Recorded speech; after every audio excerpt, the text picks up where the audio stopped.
Segundo módulo, Linguística Nuclear, o átomo linguístico.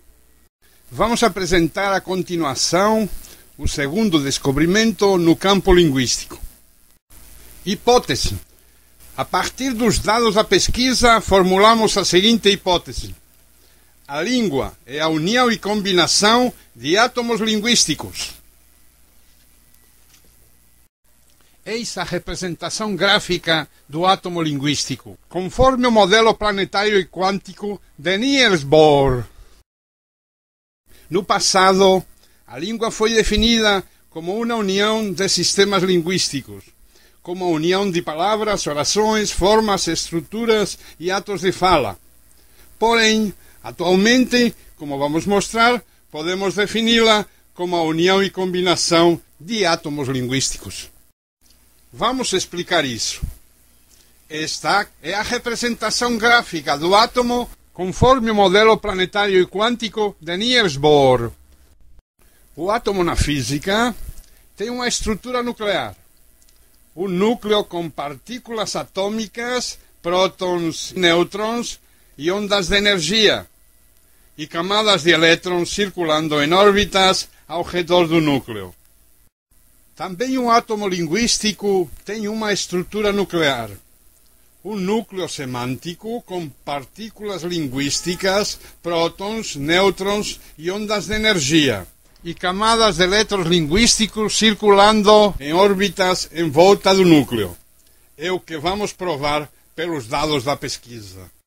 A língua não é um sistema só, como se fosse um sistema monolítico ou monobloco, e muito menos um sistema estático. E se, pelo contrário, é um sistema de sistemas multivariável que tem vários níveis e camadas de energia e de organização. O nível das palavras e das orações dos gramáticos, o nível das formas e das estruturas dos estruturalistas, o nível dos atos de fala, das conversações, dos discursos, dos textos e das obras dos pragmáticos, e também o nível dos átomos linguísticos da linguística nuclear. Justificativa. Assim como Saussure e os estruturalistas utilizaram o termo linha da geometria plana euclidiana para a descrição de alguns elementos linguísticos, e como os pragmáticos utilizaram o termo assimetria da física assimétrica, da mesma forma a linguística nuclear e quântica tem o direito de utilizar o termo átomo linguístico derivado da física atômica e nuclear para a descrição de determinadas unidades linguísticas. Os átomos linguísticos são unidades da língua, partes integrantes da mesma, assim como as palavras e orações dos gramáticos, assim como as formas e as estruturas dos estruturalistas, assim como os atos de fala, as conversações, os discursos e os textos dos pragmáticos e analistas do discurso. Os átomos linguísticos são unidades da língua no pleno sentido do termo. Não interessa saber se os gramáticos, os estruturalistas e os pragmáticos do passado não viram estas unidades e suas funções. Como vamos mostrar, foram percebidas pela linguística nuclear e quântica, que submetem esta hipótese à verificação ante a comunidade científica. É preciso entender preliminarmente que a língua tem vários tipos de unidades. Unidades simples, unidades compostas e unidades complexas. O átomo linguístico é uma unidade mínima da língua. São exemplos de unidades linguísticas as unidades complexas, entre as quais podemos destacar o conjunto dos discursos e escritos de uma campanha eleitoral, de um jornal ou de uma civilização, o conjunto dos discursos e escritos de um político, o conjunto das apresentações de um programa radiofônico ou televisivo, uma obra literária, um poema como o Corpus 3, uma obra científica, uma teoria, uma obra filosófica, um livro. Também são exemplos de unidades linguísticas as unidades compostas, as unidades simples e as unidades mínimas. As unidades compostas são o texto, a conversação, o discurso, uma parte de um discurso, um poema, uma parte de um poema, como por exemplo o Corpus 3, a sentença de um processo penal, como o Corpus 2. São unidades simples, o ato de fala, a palavra, a frase, o sintagma, a forma, a estrutura linguística, o ato de comando, como o Corpus 1, e o átomo persuasivo, como o Corpus 4. São exemplos de unidades mínimas da língua, o átomo linguístico, as partículas subatômicas linguísticas, os subsistemas significativos primários, as ondas de energia linguística, os subsistemas energéticos primários puros, os prótons linguísticos, os nêutrons linguísticos, os elétrons linguísticos. O objeto de pesquisa da linguística nuclear e quântica é o conjunto das unidades mínimas da língua, que nunca foram pesquisadas pelas escolas do passado.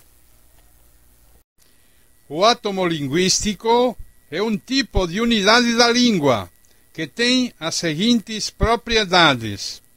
Está constituída por um núcleo semântico, possui partículas linguísticas e ondas de energia, prótons linguísticos e nêutrons linguísticos, e uma camada de elétrons linguísticos circulando ao redor do núcleo. Partículas linguísticas são as estrelas amarelas, os signos que expressam sentidos e significados. Ondas de energia são as estrelas vermelhas, os sistemas energéticos primários da língua. A língua se manifesta às vezes como um conjunto de partículas, os signos que expressam sentidos e significados, sem nenhuma carga de energia. E noutros momentos, como ondas de energia, como sistemas energéticos primários, produtores de energias e forças. Os átomos linguísticos são as unidades mínimas em que podem dividir-se as unidades normais da língua, as complexas, as compostas e as simples. Os atos de fala, as palavras, os sintagmas, as frases, as formas, as estruturas, as conversações, os discursos, os textos e as obras, sem perderem as propriedades e qualidades significativas e energéticas fundamentais da língua. Os átomos linguísticos são as unidades mínimas da língua, que expressam sentidos e produzem energias e forças. As partículas linguísticas, as ondas de energia, os prótons, os nêutrons e as camadas de elétrons ao redor do núcleo são elementos do átomo linguístico, elementos da língua. Vamos analisar os dados de 4 corpos linguísticos que vão ser usados como a matéria da pesquisa. Corpus 1. O ato de comando do general Franco na Guerra Civil Espanhola, 1936-1939. Corpus 2. A sentença de um processo penal em Recife, Pernambuco, Brasil, em 18 de junho de 1984. Corpus 3. Um poema ou conjunto de versos de Teresa de Jesus ou Teresa d'Ávila. Corpus 4. 2 atos persuasivos de uma mãe brasileira e uma mãe espanhola. Primeira etapa. Análise do Corpus 1. O ato de comando por Dios e por la pátria atacar. Ato de comando do general Franco na Guerra Civil Espanhola de 1936 a 1939. Pesquisa do Corpus 1. Por Dios e por la pátria atacar. Vamos analisar os elementos e sistemas do ato de comando para verificar a hipótese de que tem em si um átomo linguístico. São 2 as funções da língua no ato de comando. É ao mesmo tempo um signo que expressa sentidos e significados e um sistema energético produtor de forças imperativas, valorativas, raciocinativas e estéticas. Tem partículas linguísticas e ondas de energia. Isso significa que as palavras da língua funcionam em determinados usos e contextos como signos e em outros usos e contextos como sistemas energéticos